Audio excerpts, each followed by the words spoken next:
Hi friends, உங்கள் எல்லாருக்கும் பொங்கல், மாட்டுப் பொங்கல், காணும் பொங்கல் வாழ்த்துக்கள். ரொம்ப நாள் ஆகிடுச்சி மினி விலாகுக்கு நான் வாய்ஸ் கொடுத்து.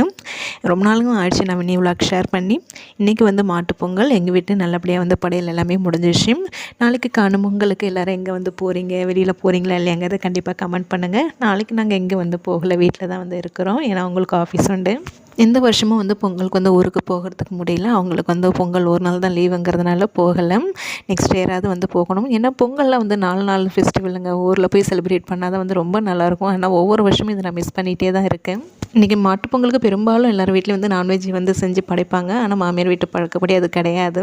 அது ஆஃபீஸ் போய்ட்டு அவங்க லேட்டாக வரதுனால ரொம்ப சிம்பிளாக தான் சமையல் வேலையை முடிச்சிருந்தேன். அம்மா வீட்டு சைடில் பார்த்திங்கன்னா நான்வெஜ்ஜு, அதுக்கப்புறம் வடை பாயசம், கீரை, கொழுக்கட்டை, பணியாரம் எல்லாமே செஞ்சு வச்சு படைப்பாங்க. எனக்கு ஆனால் அதுமாரி நான்வெஜ்ஜு செஞ்சு சாப்பிடணுன்னு ரொம்ப ரொம்ப ஆசையாக இருக்குது. அது இல்லாமல் வாசப்பொங்கல் தான் வைப்பாங்க. இது எல்லாமே நான் ரொம்ப ரொம்ப மிஸ் பண்ணுறேன். எனக்கு இதெல்லாம் ரொம்ப ஆசையாக இருக்குது செய்யணுன்னு.